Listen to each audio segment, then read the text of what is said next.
عمر بن عبدالعزیز 3 بر اعظم پر حکومت کی. عمر بن عبدالعزیز، بنو امیہ، مروان. عمر بن عبدالعزیز نے اپنے آپ کو قربان کیا اللہ کے لیے، حکومت کو پاؤں کے تلے رکھا اور اللہ کی رضا کو سامنے رکھا. کیسی سلطنت کی؟ جب گورنر تھے تو 60 اونٹوں پہ سامان چلتا تھا. جب امیر المومنین بنے تو بچے کہنے لگے ماں سے، بچے بچیاں 12 تھے، ماں سے کہنے لگے کہ عید کا موقع آ رہا ہے، ابا سے کہو ہمیں نئے کپڑے تو لے کر دیں. ان کی ماں کا نام ہے فاطمہ، بچوں کی ماں کا نام. حضرت عمر گھر آئے، بیگم نے کہا بچے کپڑے مانگ رہے ہیں. حضرت عمر کہنے لگے میرے پاس تو پیسے نہیں ہیں، تنخواہ میں تو مشکل سے روٹی پوری ہوتی ہے، کہاں سے لے کر دوں؟ تو تھوڑی دیر خاموش رہی بیگم، پھر کہنے لگی آپ ایسا کریں اگلے مہینے کی سیلری ایڈوانس لے لیں، اس سے میں کپڑے لے لیتی ہوں اور روٹی کا خرچہ میں مزدوری کر کے گھر بیٹھے مزدوری کر کے چلا لوں گی، آپ 1 مہینے کی تنخواہ ایڈوانس لے لیں. حضرت عمر بن عبدالعزیز واحد خلیفہ ہیں جن کے دور میں 3 بر اعظم میں زکوٰۃ لینے والا باقی نہیں بچا تھا. یہاں لاہور بھی ان کی حکومت کے نیچے تھا، جنوبی اسپین فرانس ان کی حکومت کے نیچے تھا، کاشغر تک ان کی حکومت کے نیچے تھا، استنبول کے دروازوں تک ان کی حکومت تھی. 3 بر اعظم میں ایک آدمی زکوٰۃ لینے والا نہ بچا.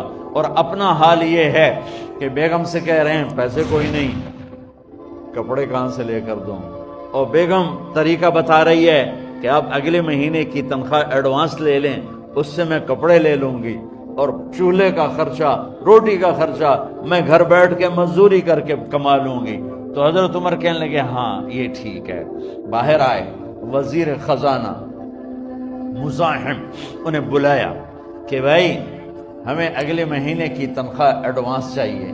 اس نے کاغذ قلم آگے رکھ دیا، کہا حضرت اب مجھے لکھ کے دے دیں، آپ 1 ماہ زندہ رہیں گے، میں آپ کو تنخواہ دے دیتا ہوں. چپ کر کے اٹھے، ایک لفظ نہیں بولے.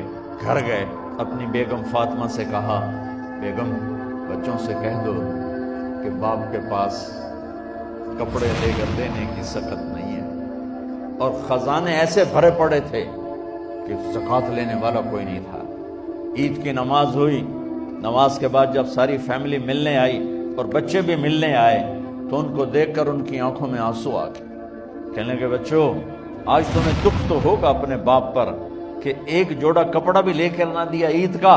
تو ان کے ایک بیٹے نے کہا ابا جان آج ہم بڑے خوش ہیں، ہمارا سر اونچا ہے کہ ہمارے باپ نے مسلمانوں کے مال پہ ڈاکہ نہیں ڈالا. یہ ان کا طرز حکومت تھا، اس طرح انہوں نے حکومت کی. گھر میں تشریف لائے تو بیٹیوں سے بات کی تو انہوں نے منہ پہ ایسے دوپٹہ رکھا ہوا. تو فرمانے لگے کپڑا تو ہٹاؤ، دوپٹہ کیوں رکھا ہوا ہے؟ تو گھر کی خادمہ زور زور سے رونے لگی، کہنے لگی امیر المومنین آج آپ کی بیٹیوں نے کچا پیاز توڑ کے روٹی کھائی ہے تو وہ اس کی بو ہے منہ میں، آپ کو بو سے نفرت ہے اس لیے منہ پہ کپڑا رکھ لیا ہے. تو حضرت عمر اتنا روئے کہ ان کی داڑھی تر ہو گئی. کہنے لگے آخر میں جب تھوڑا آسرے میں آئے کہا میری بیٹیوں تمہارا باپ تمہیں بڑے اچھے کھانے کھلا سکتا ہے لیکن میں جہنم کو برداشت نہیں کر سکتا. اب مرنے کا وقت آ گیا. جب وہ گورنر تھے تو 60 اونٹوں پہ ان کا سامان چلتا تھا، اور جب وہ امیر المومنین بنے تو عیادت کے لیے لوگ آ رہے تھے تو سالے عیادت کے لیے آئے. فاطمہ کے بھائی کپڑے دیکھے امیر المومنین کے تو بہن کو ایک طرف کر کے فرمایا، کہنے لگے امیر المومنین کے کپڑے تبدیل کروا دو، لوگ پوچھنے آ رہے ہیں تو میلے کپڑے اچھا نہیں لگتا. کہا جی بھائی کرواتی ہوں. اگلے دن جب وہ حال پوچھنے آئے تو پھر وہی کپڑے تھے تو انہوں نے ان کو الگ جا کر کہا بہن میں نے تمہیں کہا تھا کپڑے بدلوا دیتی، کیوں نہیں بدلوائے؟ تو وہ رونے لگی، کہنے لگی کہاں سے بدلواؤں، جوڑا ہی ایک، اور حکومت کتنی تھی 3 بر اعظم، ایک جوڑے میں اللہ سے ملنے جا رہا ہے. جب ان کی موت کا وقت قریب آیا تو انہوں نے رجا بن حیوہ کو بلایا، ان سے فرمانے لگے سنو میں نے 3 بادشاہوں کو قبر میں اتارا لیکن ان کے کفن کی گرہ کو جب کھول کے دیکھا تو ان کے چہرے قبلے سے ہٹ چکے تھے، وہ رنگ ان کے کالے پڑ چکے تھے. ولید بن عبد الملک، سلیمان بن عبد الملک، عبد الملک بن مروان، عبد الملک باپ، ولید بیٹا، سلیمان بیٹا، یہ تینوں کا ان کے چہرے کالے ہو گئے تھے اور ان کا قبلے سے منہ پھر گیا تھا۔ اب میں مرنے لگا ہوں، مجھے پہلے ضرور چیک کرنا کہ میرا اللہ میرے ساتھ کیا کرتا ہے۔ پہلے تینوں کی ظلم کی حکومت تھی، ان کے چہرے قبلے سے کیوں ہٹ گئے؟ آپ کو عجب بات بتاؤں، ولید بن عبد الملک روزانہ تہجد میں کھڑے ہو کے 10 سپارے پڑھتا تھا، 10 سپاروں کی تلاوت تہجد میں کرتا تھا کھڑے ہو کے۔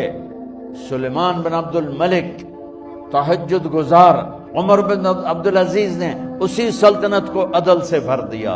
سلیمان بن عبد الملک کی ڈیڈ باڈی جب قبر کے قریب لائے اتارنے کے لیے تو ایسے ایسے ہلنے لگا، اس کا پورا جسم ہلنے لگا۔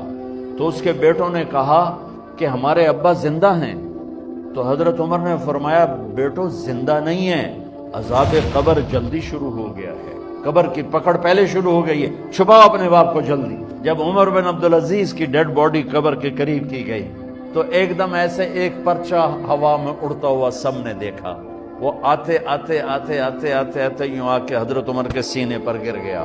سب دیکھ رہے ہیں۔ جب پرچے کو اٹھا کے دیکھا گیا تو اس پہ ایک سطر پہ لکھا تھا بسم اللہ الرحمن الرحیم، اور دوسری سطر پہ لکھا تھا براءۃ من اللہ لعمر بن عبد العزیز من النار، یہ عمر کے لیے جہنم کی آگ سے نجات کا پروانہ ہے۔ 3 بر اعظم کی سلطنت لے کر وہ جنت کا پروانہ لے کر دنیا سے گئے۔ جب ان کو قبر میں اتارا گیا تو انہوں نے رجا بن حیوہ سے فرمایا تھا 3 بادشاہوں کے چہرے دیکھے قبلے سے پھر گئے، رنگ کالے پڑ گئے، مجھے تم نے دیکھنا ہے کہ کیا ہوتا ہے۔ تو رجا فرماتے ہیں جب میں قبر میں اترا اور ان کے کفن کی گرہ کو کھول کے دیکھا تو چہرہ قبلے کی طرف فکس تھا، اور مجھے یوں لگا جیسے 14ویں رات کا چاند قبر میں اتر آیا۔